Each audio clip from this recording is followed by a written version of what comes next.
I want to make a video talking about AI, artificial intelligence, quite the hot topic lately, and a very broad topic at that. So here I want to focus more on how it pertains to creative pursuits, content creation, making YouTube videos, things that are more relevant to me and this channel. But first, it might turn into a little side rant, but I want to talk about the term itself, AI, because over the past year, more than ever before, it's turned into such a buzzword. At least for me, I kind of view it in the same way that I view the term influencer, which is to say, not really a fan in most cases. Okay, hear me out, right? There's a big difference between science fiction, artificial general intelligence, like HAL 9000, right? And what we have today, which in the most advanced cases is generative AI. So think ChatGPT, Midjourney, Stable Diffusion. And that's not to downplay what they have done with this generative AI tech. Like, it's really impressive stuff. At its core, though, it's not a thinking, feeling robots on the other end that's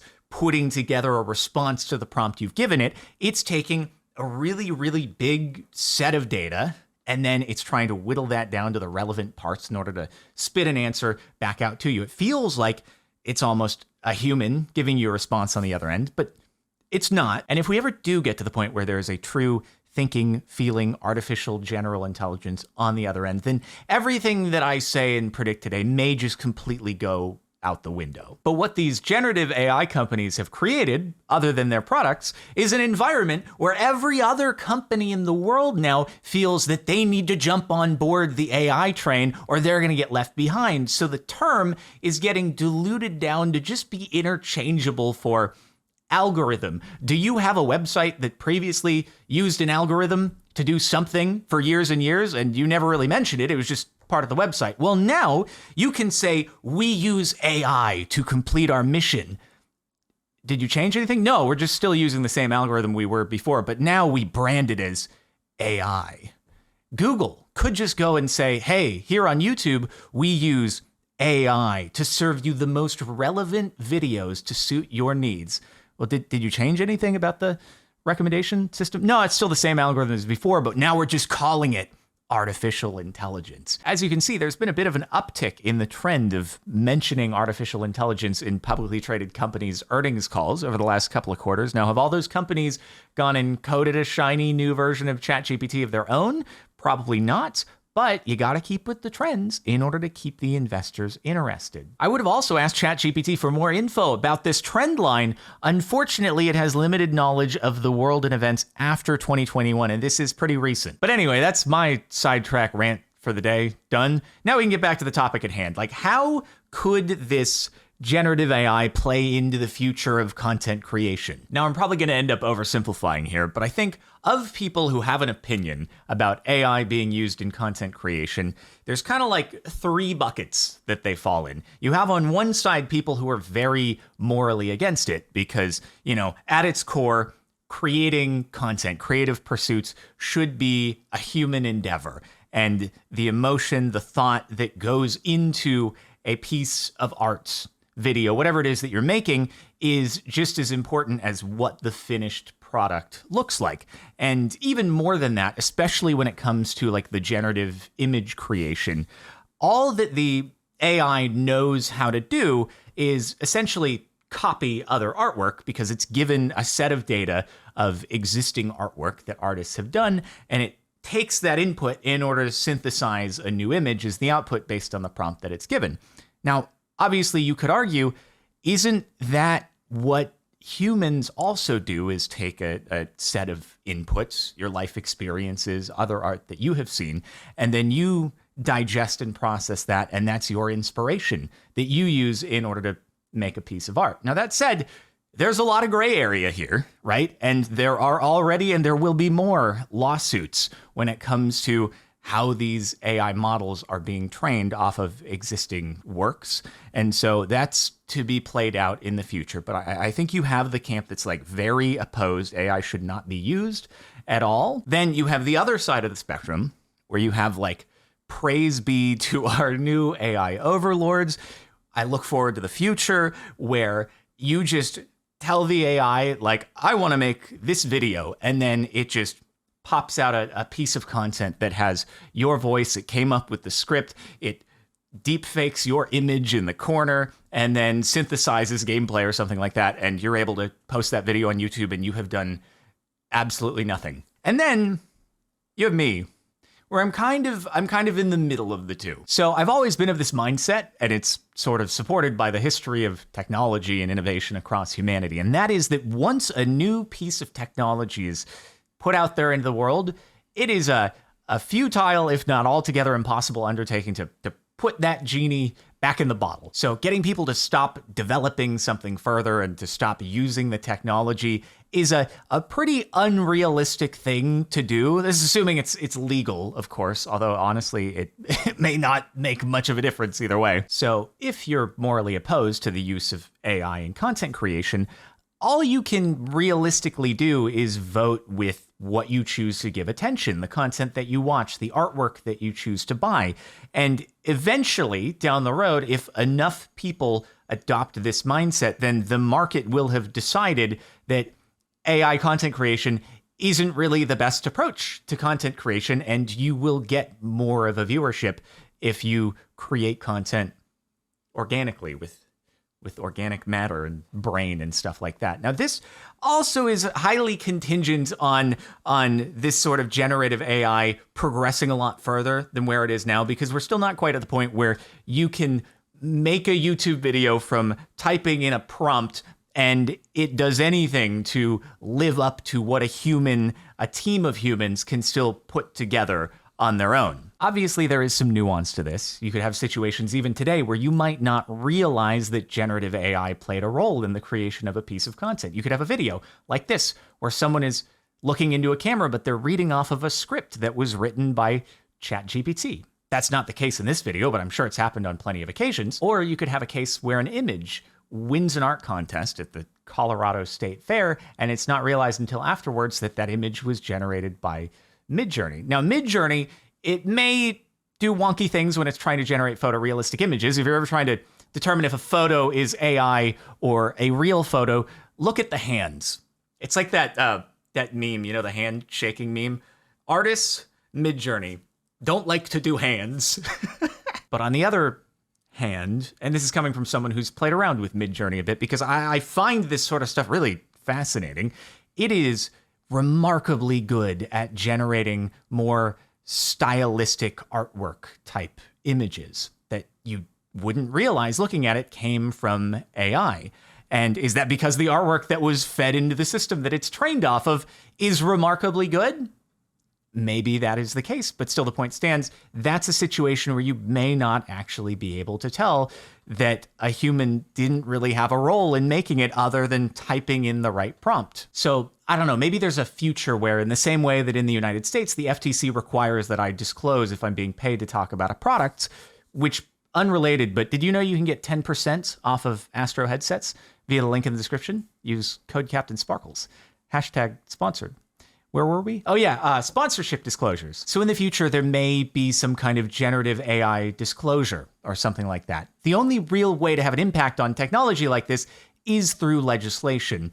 And even then, obviously, it's contingent on people actually following those rules. But in the case of things like sponsorship disclosures, people are generally pretty good about it, but it all remains to be seen. So I do think that the future of creative pursuits will involve some sort of symbiosis between humans and generative AI, but I don't think it is going to be to the extreme extent that I've heard from some of the AI enthusiasts out there, right? I don't think that even if the technology gets to the point where you could type in a prompt and out spits a video that you could upload to YouTube, I don't think that in terms of garnering an audience, that will be as effective a strategy as someone who has put their heart and soul into producing a video themselves. While there are obviously some exceptions, like the Midjourney generated art contest image, a lot of the reason why AI generated works are getting so much attention today is not because it's necessarily an incredible piece of work that stands up on its own merit,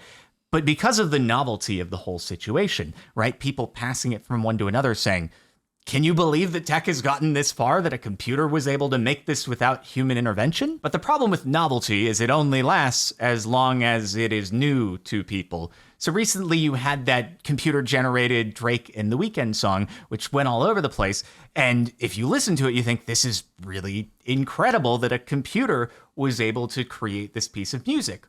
But in the future, once this just becomes commonplace and ingrained into our everyday lives, it's more so just going to be viewed, is this a fitting piece of music for the rest of the discography? And in that case, I don't know, that's really up to you guys to decide. I don't really listen to Drake or The Weeknd, but I would be inclined to think that it doesn't quite fit in with the rest of their discography. But again, the perception of how this AI-generated work is interpreted, it will change as things go forward. Now, I'm trying to avoid playing devil's advocate to the AI enthusiasts by referencing where the technology is at today, because today is the worst that the technology will ever be going forward because of the rate at which it's improving. If you look at the imagery that Midjourney was generating a year or two ago versus where it's at today, it's unreal, the leaps and bounds that it has made. So even though it sounds like science fiction, the idea of being able to type in a prompt and then a video that I can upload to YouTube spits out,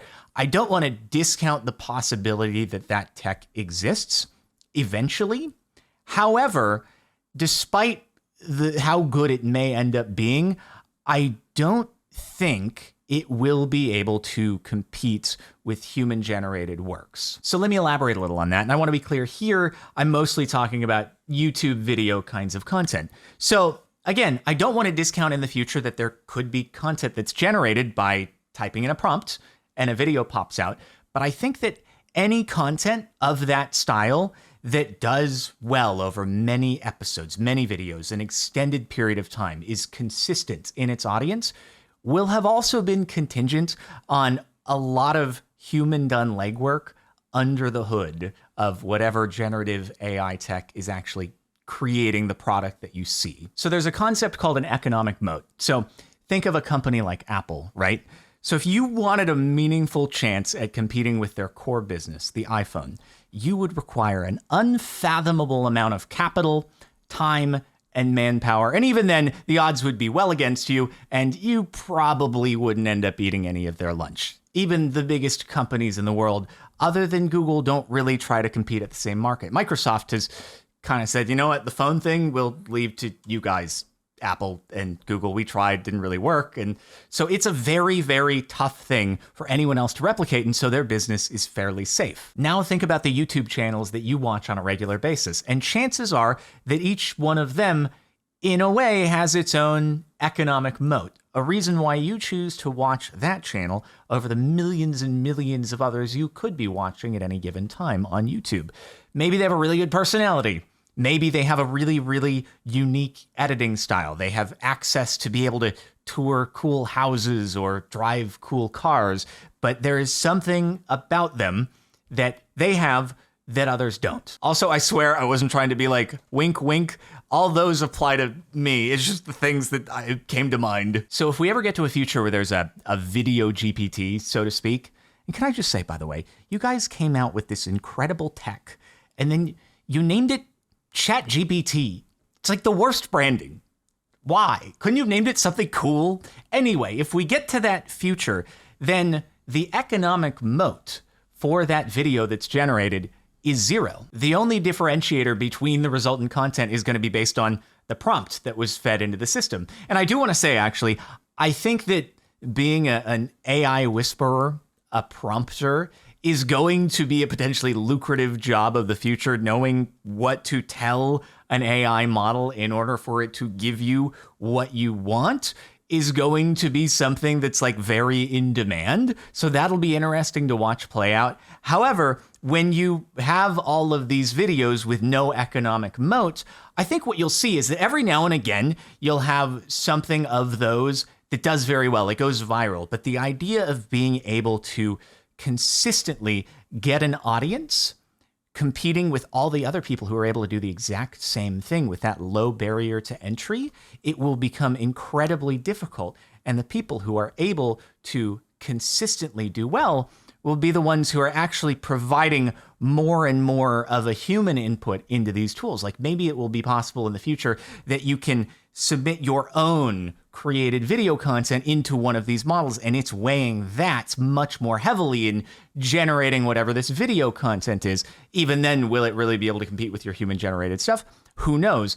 But again, that'll be like one factor of human input. Or you can, create 3D models that can then be used and supplied into this AI generated VTuber kind of thing. But again, when you have all of this low barrier to entry, the thing that makes it stand out is going to be more human input going into this system. So it just kind of reverts back to what people are already doing in order to make their content stand out. And I think in this hypothetical AI generated video world of the future, that the channels out there that are able to be successful consistently over a long term are going to be the ones where there is a person or a team of people under the hood putting in as many hours on that as people do on their human-based content today. Human-based content is a strange term I didn't think I'd ever use, but here we are. So I don't think there's going to be any AI is going to take over video content and no humans anymore are going to have a chance, because ultimately what sets your content apart is more thought put into it. And if everybody has access to a tool, the people who learn it better and refine it more and more are going to be the ones who are able to stand out from the rest of the crowd. And I think that if a bunch of, kind of machine-like content started becoming very prevalent, then you would also have people more so craving that human element in content anyway. And it's all going to go back to actually, finding a personality or somebody putting their ideas to life in a way that outside of, again, general artificial intelligence is something that's going to be very, very hard to replicate no matter how good the generative AI gets. I kind of equate it to every now and again when I'm scrolling on Instagram or something, I'll see a video and it's like, I went from being broke to making $1 million a month. Click on my profile to find out how Amazon dropshipping can also easily make you rich too. Just buy my course for $1,000 and I'll teach you the ins and outs or something like that. And it's like, yeah, in the beginning for something like dropshipping, early on when there were very few people doing it, there were some people who did very, very well. But because it is very low barrier to entry, once more and more people get into this and you no longer have that benefit of timing, all of a sudden, like, yeah, you may get a hit every now and again, but the odds of it being sustainable over a super long period of time when there's nothing unique about your particular thing versus everyone else's, the odds are it's not going to work over, 5 to 10 years. And the same goes for I'll see videos now, same sort of, find out how to generate these automatic YouTube videos to make money. And it's like, okay, go into ChatGPT, generate a script for a news story, and then get an AI voice to read it and then post it on YouTube. And now you make $1 million a month. This is like, yeah, you may get a video that goes viral because of a relevant news topic every now and again, but it's very unlikely every single video you post is going to be a hit, because what is your economic moat? And so that's sort of the future I see. And the more effort and uniqueness that you are able to input as a human, I still think is going to be what makes the content rise to the top. So I think that's kind of my take on the future, but it all evolves so quickly that could watch this back in a few years and be like, well, he was off base. But anyway, I just wanted to provide my perspective because it is interesting to see. But I also, in terms of creative pursuits, don't see that it is going to upend things quite as much as absolutely in other fields where it can do, say, tedious topics, analyzing data sets. It will absolutely upend things like that. But again, that's why I want to focus on YouTube and video content, because that's more what is relevant to this channel and what I do on a daily basis. So I think the future will be symbiosis. Like I said, maybe you can prompt a video idea, get a little moment of inspiration from saying, hey, ChatGPT, what are some video ideas? And from there, you might actually, get a little spark and think, oh, yeah, no, I should totally kind of elaborate on this idea. But having it completely do the whole process for you will be hard to get an audience consistently. at least the way I see it.